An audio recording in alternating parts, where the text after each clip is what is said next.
झारखंड मुक्ति मोर्चा के संस्थापक रहे शिबू सोरेन का 81 साल की उम्र में निधन हो गया। सोरेन ने सोमवार सुबह दिल्ली के सर गंगाराम अस्पताल में 8:56 पर अंतिम सांस ली। उनके निधन से झारखंड सहित पूरे देश की राजनीति में शोक की लहर दौड़ गई। झारखंड के महानायक शिबू सोरेन का जीवन संघर्षों से भरा रहा। महज 13 साल के थे जब उनके पिता की हत्या कर दी गई। इसके बाद मानो उनकी जिंदगी ही बदल गई। अपने दम पर राजनीति में ऊंचा मुकाम हासिल किया। 11 बार सांसद, 2 बार केंद्रीय मंत्री बने, 3 बार बतौर मुख्यमंत्री झारखंड की सत्ता भी संभाली, पर उनका एक भी कार्यकाल पूरा नहीं हो पाया। शिबू सोरेन का नाम भारतीय राजनीति के सबसे बड़े भ्रष्टाचार मामलों में से एक 1993 के सांसद घूसकांड से भी जुड़ा रहा। झारखंड राज्य के गठन के लिए उन्होंने 40 साल से ज्यादा समय तक संघर्ष किया। आइए जानते हैं शिबू सोरेन के दिशोम गुरु बनने की पूरी कहानी। झारखंड के पूर्व मुख्यमंत्री और राज्यसभा सांसद शिबू सोरेन का निधन हो गया। वह पिछले 1.5 महीने से अस्पताल में भर्ती थे। उन्हें ब्रेन स्ट्रोक हुआ था। इससे उनके शरीर के बाईं ओर पैरालिसिस हो गया था। वह पिछले 1 महीने से वेंटिलेटर पर थे। न्यूरोलॉजी, कार्डियोलॉजी और नेफ्रोलॉजी के डॉक्टर की टीम उनका इलाज कर रही थी। शिबू सोरेन लंबे समय से किडनी की बीमारी से जूझ रहे थे। वह बीते 1 साल से डायलिसिस पर थे। उन्हें डायबिटीज भी था और हार्ट की बाईपास सर्जरी भी हो चुकी थी। बीते कुछ दिनों से उनकी हालत भी गंभीर बनी हुई थी। सोरेन के निधन की खबर के बाद राजनीतिक जगत में मातम पसर गया। उनके निधन पर राहुल गांधी से लेकर बिहार के मुख्यमंत्री नीतीश कुमार समेत राजनीतिक जगत की कई दिग्गज हस्तियों ने शोक व्यक्त किया। राष्ट्रपति द्रौपदी मुर्मू और प्रधानमंत्री नरेंद्र मोदी ने तो सरगंगा राम अस्पताल जाकर सीएम हेमंत सोरेन से मुलाकात तक भी की। झारखंड के सीएम हेमंत सोरेन पिता के जाने से दुखी हैं। उन्होंने सोशल मीडिया पर पोस्ट कर लिखा, गुरुजी हम सबको छोड़कर चले गए, आज मैं शून्य हो गया हूँ। झारखंड सरकार ने 3 दिन के राजकीय शोक का ऐलान किया है। साथ ही मानसून सत्र को अनिश्चित काल के लिए स्थगित कर दिया गया। शिबू सोरेन राज्यसभा के वर्तमान सांसद भी थे। उनके निधन पर सदन में श्रद्धांजलि अर्पित करने के बाद राज्यसभा की कार्रवाई 5 अगस्त सुबह 11 बजे तक के लिए स्थगित कर दी गई। झारखंड आंदोलन और राज्य के सबसे बड़े आदिवासी नेता शिबू सोरेन का जन्म 11 जनवरी 1944 को अखंड बिहार में हजारीबाग और अब रामगढ़ के पास स्थित नेमरा गांव में हुआ था। शिबू सोरेन के परिवार आर्थिक रूप से संपन्न थे। जमीन जायदाद की स्थिति बेहतर थी। उनके दादा अंग्रेजों के जमाने के टैक्स तहसीलदार थे, जबकि पिता सोबरन मांझी एक समान शिक्षक थे। गांव के ही स्कूल से प्रारंभिक शिक्षा हासिल करने के बाद परिवार वालों ने आगे की पढ़ाई के लिए उन्हें गांव के दूर हॉस्टल में भेज दिया। शिबू सिर्फ 13 साल के थे जब उनके पिता की हत्या महाजनों ने कर दी। इसके बाद उनका पूरा जीवन बदल गया।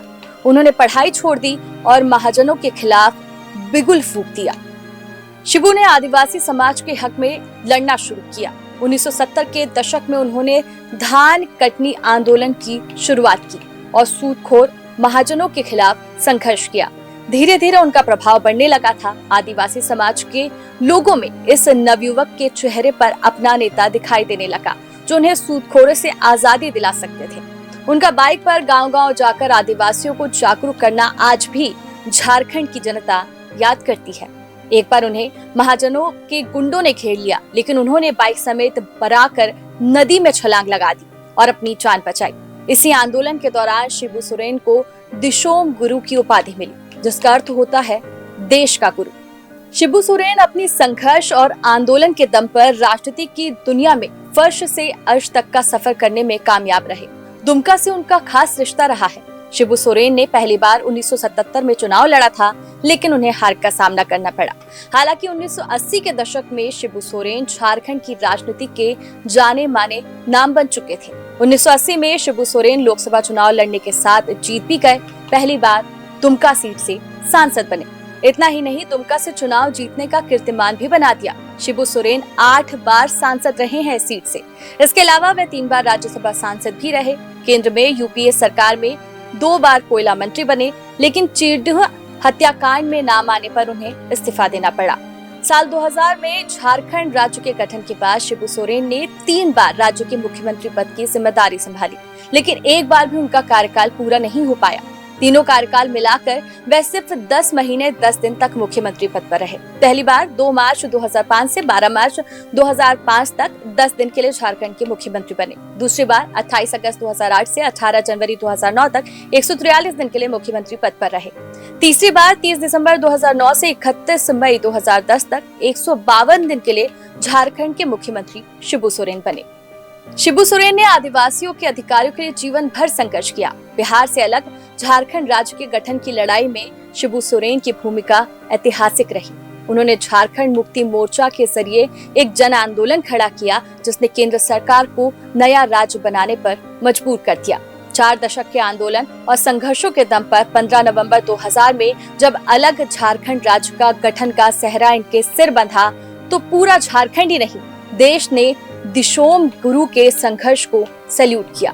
38 वर्षों तक झारखंड मुक्ति मोर्चा के केंद्रीय अध्यक्ष रहने के बाद वह संस्थापक संरक्षक बनी। शिबू सोरेन का राजनीतिक सफर जितना प्रेरणादायक रहा, उतना ही विवादों में भी घिरा रहा। उनका नाम भारतीय राजनीति के सबसे बड़े भ्रष्टाचार मामलों में से एक 1993 के सांसद घूसकांड से भी जुड़ा। ये बात है साल 1991 की, जब आम चुनावों में कांग्रेस सरकार सबसे बड़ी पार्टी बनकर उभरी थी। पीवी नरसिम्हा राव के नेतृत्व में सरकार बनी, लेकिन जुलाई 1993 में जब सरकार के खिलाफ अविश्वास प्रस्ताव आया, तो केंद्र की अल्पमत सरकार गिरने की कगार पर थी।